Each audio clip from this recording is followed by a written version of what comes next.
নমস্কাৰ ৰাইজসকল আজি নতুন ভিডিঅ' এটা লৈ আপোনালোকৰ ওচৰলৈ আহিলোঁ কেইবাদিনো মানে দিয়া নাই ভিডিঅ' আজি আকৌ দিবলৈ আহিছোঁ আজি খানাটো বনাইছোঁ প্ৰথমতে এয়া মাছৰ পেটু আৰু আদা ৰচুন আৰু ভাত কেইটামান দি বনাইছোঁ পেটু ভাজি এইফালে মাছ ফ্ৰাই এইফালে তেজমুৰি পিয়াজ আলু এনেকৈ দি পেলাই পকৰি বনাইছোঁ এইফালে হৈছে খৈচা টেঙা আৰু কঁঠাল গুটি পিয়াজ দি পিটিকা এইফালে এখন জাতিলাও দাইল এইফালে হৈছে এখন ভেদাইলতা আৰু মাছ আলু দি এখন আঞ্জা আজি খানাটো ইমানেই আপোনালোকে খালেনে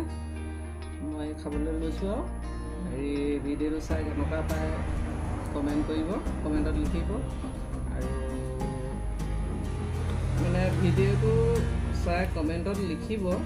পাৰিলে শ্বেয়াৰ আৰু লাইকো কৰিব মইতো যিমান আপোনালোকৰ ভিডিঅ' চাওঁ মই দিওঁৱেই সদায় লাইক কৰোঁৱেই আপোনালোকেও কৰিব এতিয়া মই খাওঁ ভিডিঅ'টো চাই ভাল পালে কমেণ্ট কৰিব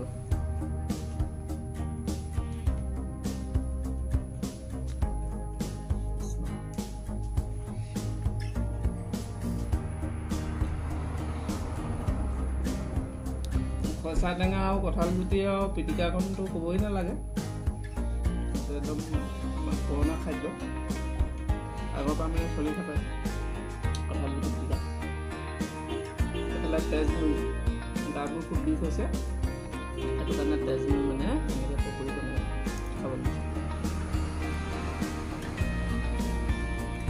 খাবলৈ অকণমান টিটি লাগে কিন্তু খাই ভাল লাগে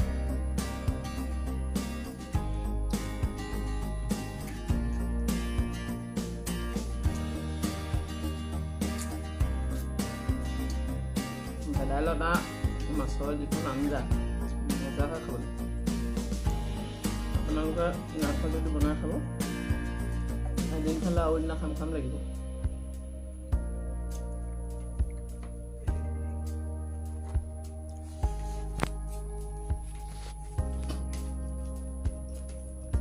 মাছতকৈ মানে পেটুৰ সোৱাদ বেছি বুলি কয় মানুহে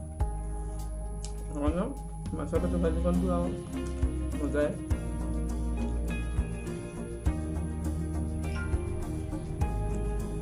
আজিলৈ ভিডিঅ'টো ইমানেই আকৌ এটা নতুন ভিডিঅ' লৈ আপোনালোকৰ ওচৰলৈ আহিম এতিয়া মই খাই থাকোঁ বাই বাই